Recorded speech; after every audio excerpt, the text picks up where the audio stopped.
Estamos viendo lo que está ocurriendo en tu país. Boris, gracias por estar aquí esta mañana. Bienvenido y buenos días. Gracias por estar aquí.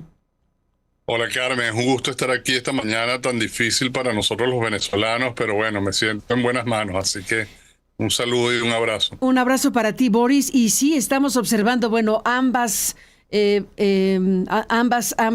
candidaturas se declaran ganadoras. Está el resultado del Consejo Nacional Electoral, que para muchos es poco creíble por la forma en que han ocurrido las cosas en las últimas horas, pero tienes a un Nicolás Maduro que dice ganamos, y tienes a Edmundo con la misma postura junto con María Corina. Ambas candidaturas están declarándose ganadoras y un grado de tensión muy fuerte. ¿Cómo explicar las cosas, Boris? Déjame lanzarte al ruedo con una explicación esencial. ¿Qué está ocurriendo en estos momentos? Mira, yo creo que lo que estamos viendo, o sea, en directo y en vivo, es la consumación de un fraude que se ha desarrollado en múltiples instancias y ha transcurrido en cámara lenta, pero curiosamente es un fraude que estaba a la vista de todos y que comenzó hace mucho, incluso cuando diríamos que cuando el gobierno acepta los términos de ir a elecciones y los impone, excluyendo a millones de venezolanos en el exterior, haciendo manipulando el proceso político adentro, controlando de manera vertical la institucionalidad venezolana, en particular el Consejo Nacional Electoral, y bueno, y no permitiendo a la oposición el acceso, como vimos ayer, a el conteo, a las actas claves para demostrar la votación. Y bueno, todo eso ha venido transcurriendo en los últimos días de manera muy obvia. Ya supimos que no habían dejado acceder al país a periodistas, a parlamentarios, a políticos de distintas tendencias, no solo de derecha, sino, por ejemplo, el caso del expresidente Alberto Fernández de Argentina, a quien se le vetó la entrada al país. Entonces, esto es el resultado de lo que había anunciado Jorge Rodríguez, el presidente de la Asamblea Nacional, a principios de semana. El gobierno iba a celebrar el resultado que anunciara el Consejo Nacional Electoral. Y ese Consejo Nacional Electoral está controlado remotamente desde Miraflores. Y bueno, estamos ahorita viendo el resultado de una gran estafa, una estafa a los venezolanos, un golpe contra la voluntad popular y también, digamos, contra la confianza que depositó en la posibilidad de una legitimación del chavismo la comunidad internacional. Entonces es un asunto muy, muy grave lo que está sucediendo. Sin duda, un asunto muy, muy grave y bueno, pues el grado de tensión es total. Hemos seguido a través de las horas. Hace un momento nuestro colega aquí en el programa, Manuel de Santiago, hizo un recuento de las manifestaciones pues a favor y en contra del resultado. Hemos visto a países que se manifiestan felicitando a Maduro. Ya sabemos la lista de los países: Irán, China, Nicaragua, Cuba, en este caso Honduras, en este caso Bolivia.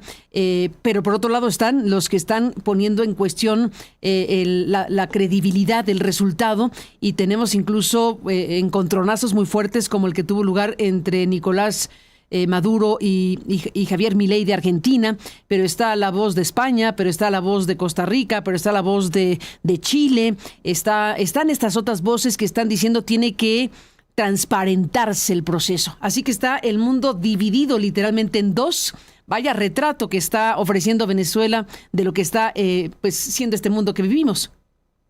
Hay un asunto muy importante, y es que casi todas las encuestas creíbles que se han usado en el pasado, las compañías que realmente tienen credibilidad y garantía en resultados, daban perdedor a Nicolás Maduro por un margen muy amplio, un margen que iba de 20 a 50, a 40%.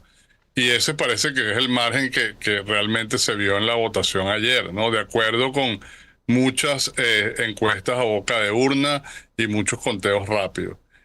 Yo creo que la comunidad internacional se está afincando en esas referencias para reclamar una mayor transparencia, para reclamar que se cuenten los votos de nuevo, como decían acta por acta, voto por voto. Entonces, yo creo que estamos en esa dinámica de tensa calma.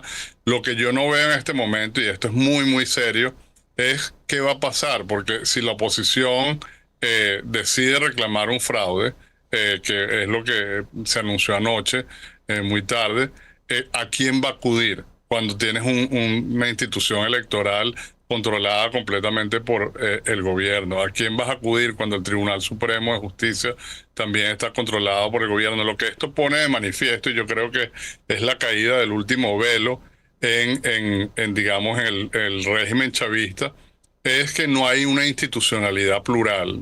La institucionalidad solo funciona a los intereses del gobierno chavista. Y eso está muy claro también con las Fuerzas Armadas, que anoche se pronunciaron a favor del presidente Maduro. Entonces, los venezolanos, la gente que votó, que depositó su esperanza en el retorno a la democracia, en el regreso a Venezuela, que apuesta por la unificación de la familia, quedó defraudada. Por eso yo digo que es una estafa millonaria lo que sucedió anoche.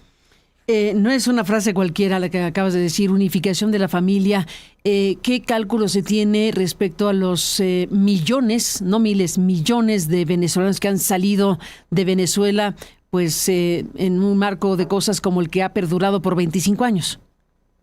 Bueno, hay un estimado que leí hace unos meses, publicado por Bloomberg, que si se diera un cambio político en Venezuela en la dirección correcta hacia la democracia, un 60 o 65% de la gente consideraría regresar. Estamos hablando de unos 4 o 5 millones de personas del estimado de 8 millones de venezolanos que han salido en la diáspora de los últimos 10 años. Entonces, bueno, eso sería un alivio para muchos países que están recibiendo el estrés de la migración. Me refiero a Colombia, a México, a Panamá, Chile, Estados Unidos, países en los cuales la migración es un tema central, que digamos que ha creado incluso problemas de gobernabilidad bastante relevantes. Entonces, yo creo que a mí lo que me asombra es que el problema venezolano no se haya atacado, enfrentado, abordado de una manera más decisiva por los países que están siendo afectados por estas olas migratorias. Yo creo que es un problema que necesita una atención mancomunada de los países latinoamericanos y de Estados Unidos, por supuesto, para que haya una presión que realmente sea efectiva. Lo que estamos viendo, sin embargo, es que el gobierno de Maduro se está aislando, está dando un salto adelante hacia la nicaragüización. Vamos a inventar una palabra para que se entienda. O sea, un régimen que está pasando de ser un movimiento hegemónico a convertirse en un proyecto totalitario, en una dictadura totalitaria como la que vemos en Cuba, vemos en Norcorea, los Ortega. A mí no me sorprendería acciones muy decididas y terribles de este gobierno, como expulsar del país a los opositores principales, o sea, descabezar a la oposición, cosas que no habíamos visto hasta ahora, pero que hoy parece muy, muy posible. Estados Unidos, Boris Muñoz, para que se realizaran las elecciones de este domingo tuvieron que pasar muchas cosas y tuvo que haber intervino de una manera u otra el gobierno de Estados Unidos. ¿Qué dirías al respecto? Mira, eso es un punto muy importante e incluso enigmático, porque entre Estados Unidos y el gobierno de Venezuela se firmaron unos acuerdos, que son los acuerdos de Doha, cuyo contenido todavía sigue, un año y medio después, sigue siendo secreto. Eso es muy, muy, muy serio. O sea, se supone que el gobierno de Maduro, según anunció el propio mandatario, está en conversaciones de nuevo con Estados Unidos. Hay allí bastantes dudas sobre cómo se fraguaron esos acuerdos y cuál es el interés principal. Hubo un intercambio de prisioneros que benefició a los dos países, por supuesto, pero muy claramente a Nicolás Maduro, pues liberaron a Alex Saab, su testaferro, y también Estados Unidos recibió algunos presos que estaban, digamos, en carácter casi de secuestrados por el gobierno de Maduro. Ahora, ¿qué más hay allí? Hay acuerdos petroleros, se levantaron las sanciones por un tiempo para el ingreso de petroleras en Venezuela, después se reimplantaron algunas de esas sanciones sin embargo, hay petroleras estadounidenses como Chevron operando en Venezuela. Y eso era lo que buscaba Nicolás Maduro en principio, que tener un mejor control del flujo petrolero, poder, digamos, ampliar la producción que venía mermándose en los últimos 10 años. Y realmente hoy ha tenido un repunte muy relevante, de casi 200%, porque pasó de 300.000 barriles en 2019-20 a 900.000 barriles recientemente diarios. Entonces, bueno, o sea, yo creo que Maduro ha jugado sus cartas de manera muy hábil y zorruna. No hay que nunca subestimar digamos, la capacidad que ellos tienen de operar.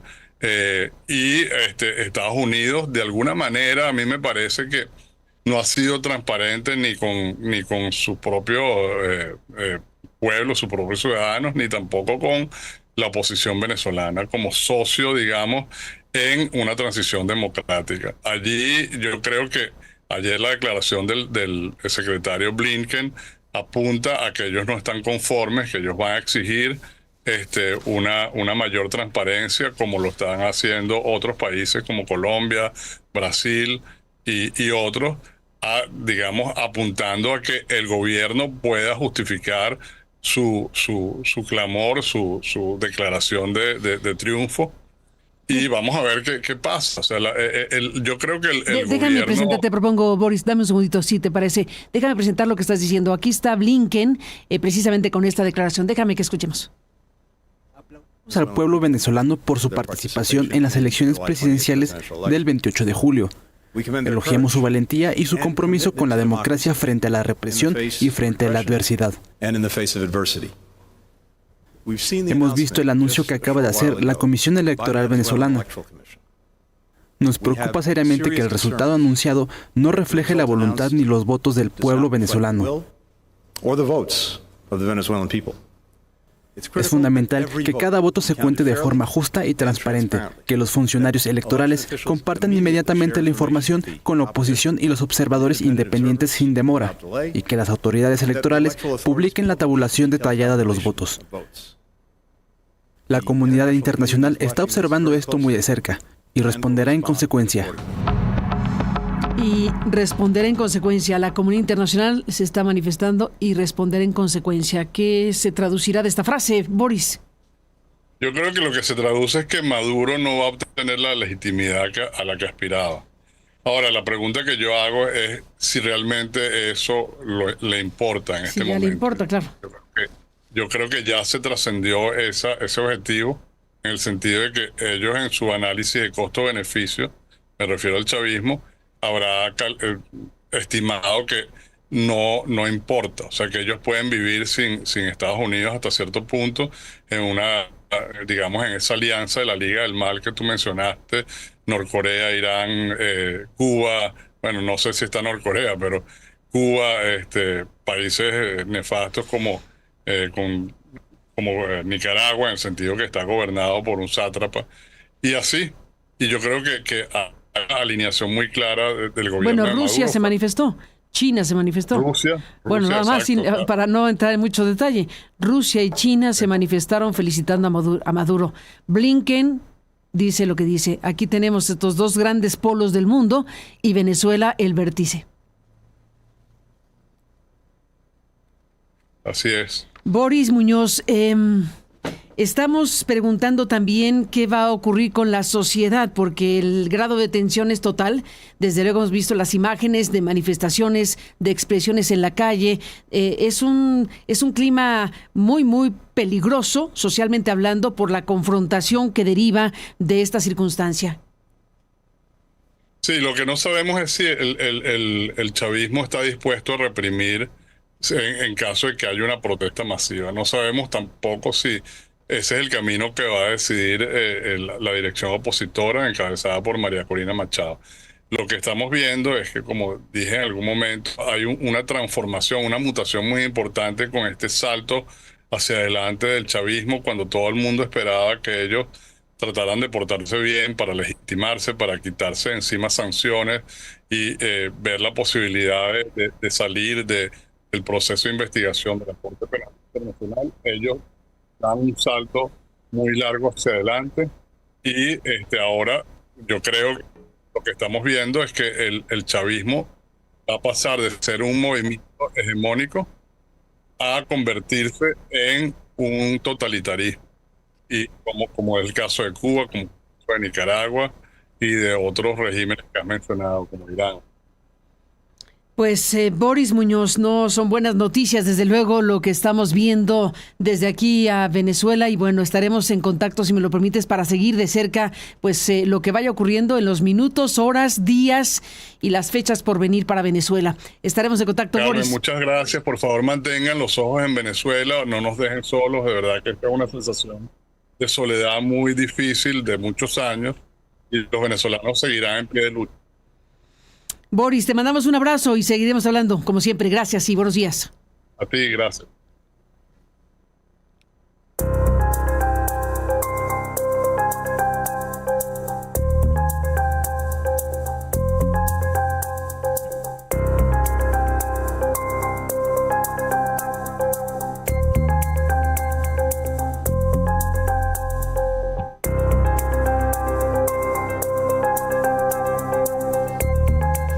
Bueno, más reacciones, porque hay bastantes reacciones en estas últimas horas de países, de gobiernos, directamente de gobiernos que se están manifestando. En este caso vemos que el presidente de Ecuador, Daniel Noboa, está emitiendo un mensaje a través de su cuenta de X que dice: en toda la región hay políticos que intentan aferrarse al poder y que pretenden arrebatarle la paz a nuestros ciudadanos. Eso es a lo que nos enfrentamos.